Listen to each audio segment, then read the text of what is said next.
네, 안녕하세요. 제 소개드리겠습니다. 저는 속편한TV의 현일식이라고 합니다. 오늘 강의를 한마디로 요약을 하자면요. 잘 낫지 않는 위식도 역류질환은 해결하는 전략이 있다라고 말씀드릴 수 있어요. 위식도 역류질환이 잘 낫지 않아서 고민인 두 분의 이야기를 듣고 자세히 오늘 대처 방법에 대해서 설명을 드릴게요. 자, 첫 번째, 40세 남자입니다.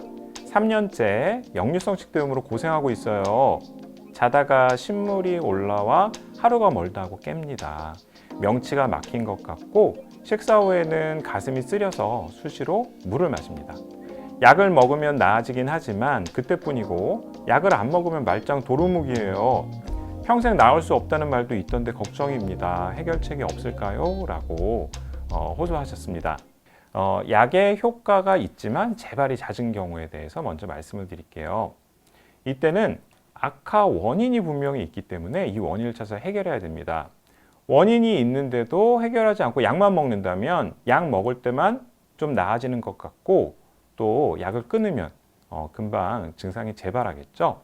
네, 따라서 악화 원인을 반드시 찾아서 해결해야 됩니다.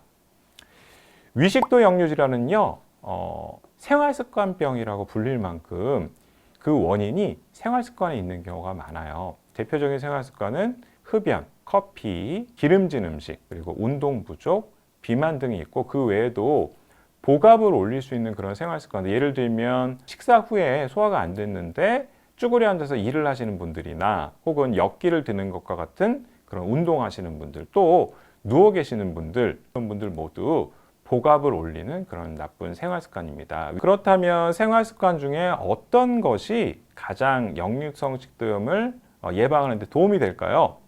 올해 1월 달에 굉장히 중요한 연구 발표가 있었어요. 미국의 3대 의학 잡지라고 하는 미국 의사협회지에 실린 내용인데요. 자, 맨 위에 있는 흡연이나 커피, 탄산음료 같은 것은요. 여기 보면 오른쪽에 0.9라고 쓰여 있는데요. 금연이나 커피를 끊었을 때 10% 정도의 그 위험도를 낮출 수 있다는 뜻이에요. 그런데 비만은요. 비만하지 않은 사람이 비만한 사람에 비해서 무려 40% 가까이 위식도 역류질환을 일으킬 수 있는 위험도를 감소시킬 수 있다고 발표가 됐습니다.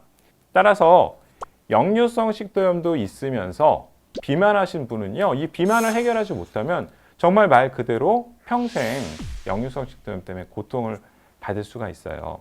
이 비만과 위식도 역류질환 두 마리 토끼를 동시에 잡을 수 있는 좋은 방법이 있어요. 바로 식사를 제 시간에 적당량을 꼭꼭 씹어 먹는 겁니다. 네, 싱거우시다고요? 예, 누구나 다 아는 내용이죠, 사실은. 그런데 정말 실천이 어려워요. 이걸 꼭 실천해야겠다는 그 이유를 제가 좀 말씀드리려고 합니다. 꼭꼭 씹기가 얼마나 중요하냐면요. 실제 한 연구에서는요. 씹는 시간을 1.5배 늘리면 하루 동안 섭취하는 칼로리가 9%나 감소된다고 합니다. 예를 들어서 20번 씹는 사람이 30번 씹게 되면요. 하루에 2000칼로리를 먹는다고 했을 때 1800칼로리로 줄일 수가 있는 거죠. 자, 다음 분 볼게요. 30세 여자입니다. 하루 종일 가슴이 답답하고 윗배가 더부룩해요. 음식을 삼키면 목에 음식이 걸린 것 같고 가래가 있는데 뱉어도 잘 나오지 않습니다. 며칠 전에는 식사 중 목이 조이고 숨을 쉴 수가 없어서 119를 부를 뻔했어요. 여러 병원을 다니며 역류성 식도염 약을 먹었지만 아무 효과가 없습니다. 이때는 4가지 원인을 생각해 보게 되는데요. 첫 번째는 약이 몸에 맞지 않는 경우입니다. 우리가 위식도 역류약을 먹으면요. 몸으로 흡수가 되고 분해가 된 다음에 배설이 되겠죠. 그런데 어떤 사람들은 이 분해가 너무 빨리 돼서 약효가 몸에 발휘가 안 되는 분들이 있어요. 이 위식도 역류질환 약을 분해하는 효소는 간에서 만들어지는데 유전적으로 효소가 약을 굉장히 빨리 분해하는 그러한 유전자를 갖고 계신 분들이 전체 아시아 인구의 4분의 1이나 된다고 합니다. 따라서 일반적으로 쓰는 위식도 역류질환 약에 잘 안 들을 수가 있는 거죠. 이런 분들은요, 똑같은 위식도 역류질환 치료약이지만 다른 계열의 약으로 바꾸게 되면 효과를 볼 수 있는 경우가 있어요.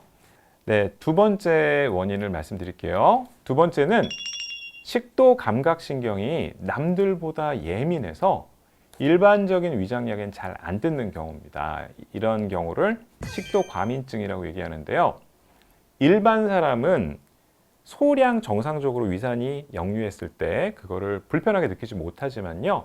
식도과민증이 있는 사람들은 굉장히 불편하고 아프게 느껴요. 따라서 일반적인 위장약으로는 해결이 안 되고 예민한 식도신경을 좀 편안하고 안정적으로 누그러뜨려주는 그런 약들을 사용합니다.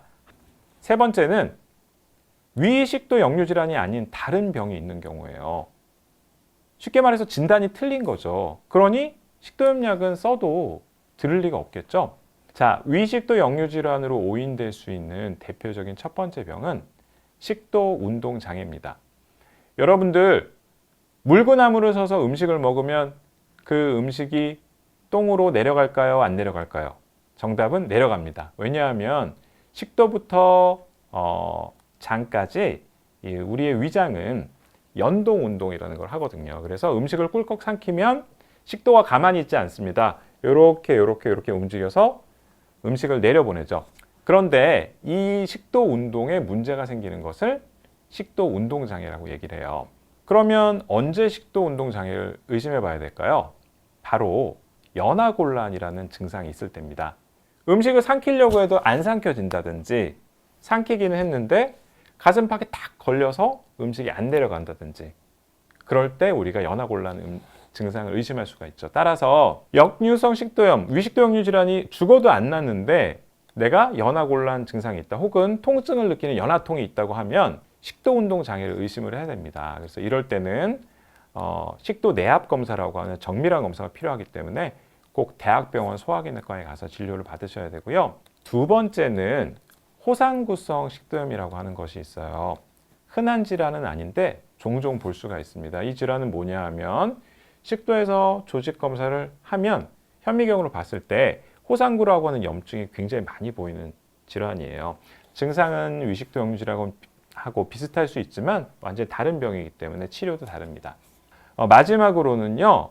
절대 헷갈려서는 안 되는 질환이 있습니다. 바로 심장 질환인데요. 자, 그러면 어떨 때 심장 질환을 의심해야 될까요? 자, 가슴 쓰림이나 가슴 통증, 불편함이 있습니다.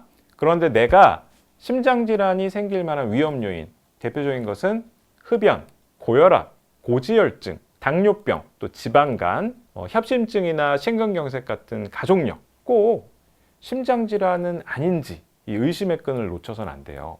3개 말씀드렸고 이제 마지막 말씀드릴게요. 마지막은 정신과적인 문제가 동반된 경우입니다. 자, 여러분 누가 내 팔을 딱 때렸어요. 아프죠? 아픈 거 어떻게 느끼죠? 이 신경을 통해서 느끼죠. 신경을 통해서 느낄 때 이 통증 신호가 전달되는 과정에는요. 신경 전달 물질이라는 것이 관여해요. 그런데 우리가 흔히 알고 있는 우울증, 불안장애 이런 병들은요. 이런 신경 전달 물질에 이상이 생기는 병입니다. 신경 전달 물질에 이상이 있으니까 당연히 통증을 정상적으로 느낄 수 없겠죠. 자, 그러면 어떨 때 정신과적인 문제가 동반됐는지 의심해야 될까요? 예를 들어서 우울증을 말씀드리겠습니다.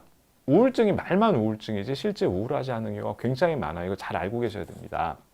그래서 우울하지 않더라도 불면증이 있으신 분들, 특히 새벽에 깨서 아침까지 잠을 못 이루시는 분들, 혹은 반대로 너무 많이 주무시는 분들, 또 집중력이 떨어져서 실수가 많은 분들, 또 마지막으로 원인 모르게 여기저기 돌아가면서 굉장히 많이 아픈 분들도 우울증을 의심해야 됩니다. 따라서 잘 낫지 않는 위식도 역류 질환이 있을 때 이러한 증상들이 동반되어 있다면 혹시 정신과적인 문제가 있지는 않은지 확인해 볼 필요가 있어요.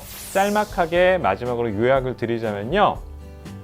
첫 번째 단계에 제가 뭘 해야 된다고 말씀드렸죠? 내가 약에는 듣고 재발이 잘 되는 경우인지 아니면 약조차도 아예 안 듣는 경우인지 구분해서 확인을 해보고 약은 듣는데 재발이 잘 되는 경우면 뭐 흡연이나 비만과 같은 위험 요인이 있는지 꼭 찾아보고 그걸 해결해야 되고 약이 제대로 안 듣는 경우라면 체질에 맞지 않아서 약이 잘 안 듣는 건지 혹은 식도 과민증이나 다른 질병, 마지막에는 정신과적인 질환이 있는지까지 살펴봐야 된다.